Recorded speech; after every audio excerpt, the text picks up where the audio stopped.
Vous avez remarqué, lorsqu'on interroge certaines personnes sur l'éveil, le retour à soi, on les interroge souvent sur leur chemin. Quel est leur chemin? Par quelles étapes ils seraient passés? Est-ce que c'est une pure révélation? Est-ce que c'est passé par la souffrance, des expériences? Est-ce que ça a été progressif? Et moi, je voudrais revenir justement sur différents stades qu'il pourrait y avoir. Il peut y avoir effectivement des révélations, on passe souvent par la souffrance, on passe par des compréhensions, on passe par certains stades et en tant qu'un chemin pour arriver à cette compréhension que nous sommes, qu'il n'y a que ce qui est et que l'on est tout simplement au-delà du personnage. Alors Karine, il y a plusieurs choses qui se sont vécues et en se retournant plus ou moins sur le chemin, une compréhension de plusieurs stades, on va dire. J'ai remarqué que souvent, pour beaucoup, il y a le stade, on pourrait dire le stade de la victime. C'est à moi que tout arrive. Ça arrive, c'est à moi, et c'est à cause de la société, à cause de mon éducation, à cause de mes parents, à cause de l'autre. Donc il y a vraiment une séparation. Donc on appelle ça ce monde de la dualité. Il n'y a plus qu'un, là il y a la séparation, et forcément tout ce qui m'arrive, je suis victime, et c'est à moi que ça arrive. Donc là, vraiment, tout vient d'un soi-disant extérieur. Si je ne suis pas bien, c'est vraiment la faute de l'autre. On se remet jamais sur une question de l'être. Je ne suis pas bien, c'est la faute, c'est à cause. Et on vit toutes les blessures. L'injustice, la trahison, l'abandon. Voilà, il y a toutes ces notions-là qui sont à ce moment-là sur la victime et c'est à moi. Et puis tout d'un coup, on s'est dit quand même... on vit dans une sorte un petit peu de négativité, c'est un petit peu toxique en fait, les énergies qui se proposent alors dans son corps, on sent qu'il y a quand même un mal-être et que c'est, voilà, qu'il pourrait y avoir quelque chose qui cloche. Donc quand on vient nous parler, qu'on vient nous dire certaines choses, on dit oui, tu vois, la société ça fait ça, et attention, on va risquer, donc les peurs, l'insécurité, on a envie en fait quelque part de dire c'est pas vrai. Non, j'y crois pas, il y a quelque chose en moi qui dit c'est pas vrai. Et puis quand ça vient pas nécessairement de l'extérieur, mais c'est cette petite voix qui trotte dans notre tête, là aussi on peut dire non, je te crois pas, je t'entends plus, je te crois plus. Parce que vraiment, en fait, on a l'impression de devenir fou et on voit, en fait, on observe à ce moment-là, l'observateur est en train d'arriver, on commence à observer que quand même ça rumine et ça met des choses dans notre tête qui pourraient peut-être ne pas être vraies.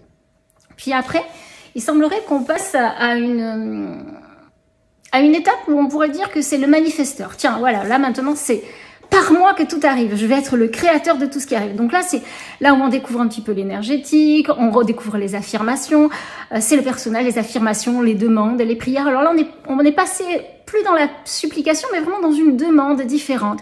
Mais on continue, en fait, on joue avec les lois de l'attraction, on joue avec tout ça. Tout cet univers-là, où ce serait le personnage qui créerait et qui pourrait demander, et en répétant, en affirmant les choses comme si elles étaient déjà là, en faisant des phrases aussi courtes que possible avec un sujet à la fois, finalement on pourrait être les créateurs de notre propre vie. Et donc on baigne un petit peu dans ce moment-là et on joue, c'est un vrai jeu effectivement qui marche avec toutes ces lois d'attraction, et il y a des tas de livres qui existent dessus, et on s'amuse et on reste un certain moment là-dedans. Puis tout d'un coup on se dit, ok, ça arrive par moi. Ah bon, mais alors par contre... je suis en train de demander des choses, donc il y a quand même, ça vient d'un manque. Je vivrais sur un état de manque. Je n'aurais pas, il faudrait que je demande.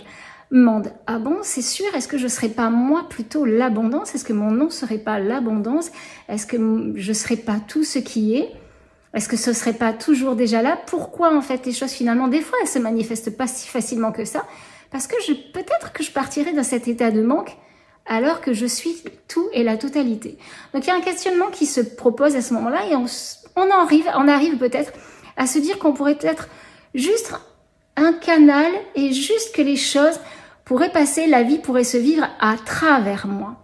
Donc on est passé de « à moi, tout m'arrive », voilà, je subis en fait les choses, puis finalement les choses vont arriver par moi et là finalement elles arrivent à travers moi. Pourquoi je parle de canal? Parce que souvent je vous dis... voilà, de vous positionner lorsqu'on part en méditation, vous êtes un canal et je suis ce lien entre le ciel et la terre. En fait, au-delà de ce lien entre le ciel et la terre, ça montre déjà en fait qu'il n'y a pas de séparation. Mais ce ciel et cette terre, ça pourrait être juste la dualité et la non-dualité, la non-séparation, l'amour et la peur. Et en fait, tout est relié, tout a sa raison d'être. Et en fait, c'est vraiment ce canal. Là, vraiment, on est ce trait d'union et on commence à toucher à la non-séparation. Toute la vie se vit, les choses se traversent. À travers moi, la vie se vit. Et donc là, on vient se libérer de toutes ces croyances. On est à son écoute, on suit les élans de son cœur. On voit bien qu'on n'a pas le choix. La notion de libre arbitre commence à se... Moi, j'ai pas de libre arbitre. J'ai pas de choix. Je laisse la vie se traverser. Donc là, il y a une confiance, un lâcher prise. Le fait que peut-être tout pourrait être parfait et que je n'ai plus qu'à me laisser déposer. Et là, peut-être une gratitude, un merci. Un merci à la vie car finalement, je lâche tout. Je me dépose. Je me laisse traverser. Je suis ces élans. Je suis abandonnée à la vie. J'ai un vrai abandon. Je m'en remets en fait à toi Seigneur. Je m'en remets à la vie, ce que vous voulez comme terme. Mais il y a un abandon à ce qui est. Et une fois que les choses sont traversées, je dirais qu'il y a encore une petite chose où on va toucher à l'être.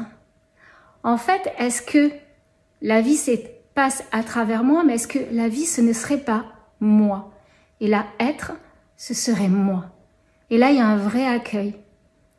Une réception vraiment de tout ce qui est. Donc, il n'y a plus qu'aucun vouloir, aucun désir, aucune recherche de quoi que ce soit, aucun souhait. Il n'y a que ce qui est. Ça goûte. Ça se laisse porter. Et alors, dans ce va-et-vient, malgré tout, il peut y avoir un va-et-vient, puisque de toute façon, on voit bien que ça passe par la victime, puis on voit bien qu'on joue avec le manifesteur, on voit bien qu'on est canal, et on voit bien que vraiment on est. Et puis ça revient dans ce jeu-là, mais en conscience de ce que l'on est vraiment, c'est-à-dire être, sans aucun désir, sans aucun vouloir, sans aucune attente, en se laissant complètement porter. Et en même temps de jouer avec tout ce qui se propose, avec ce corps, avec le fait qu'on pourrait avoir, le personnage pourrait avoir un désir, sachant très bien que tout est déjà là, il n'y a que ce qui est et je peux juste goûter. Et c'est un vrai va-et-vient en fait dans la matière et dans le non, et c'est ce déploiement et ce retour, se laisser être, se laisser vivre,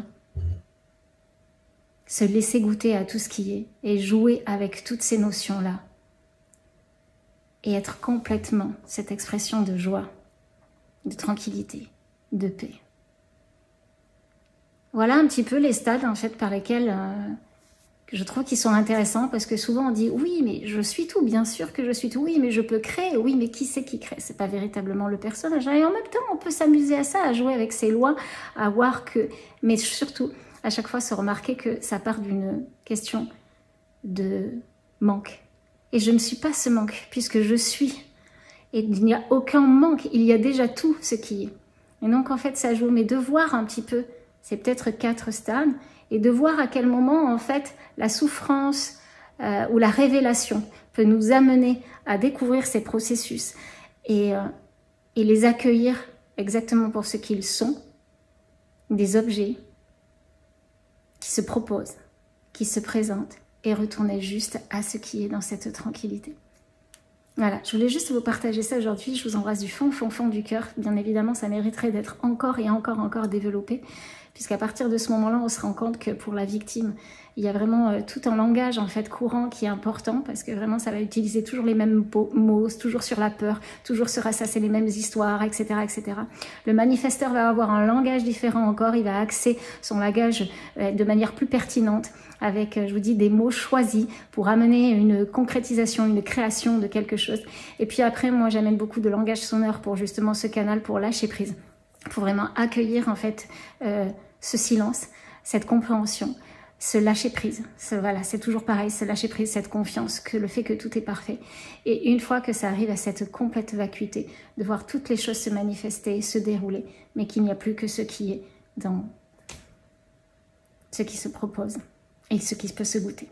Voilà, je vous embrasse du fond du cœur, et là, il n'y a plus aucune sorte de langage. Il y a ce silence qui est vide et qui est plein. À très bientôt. Ciao, ciao.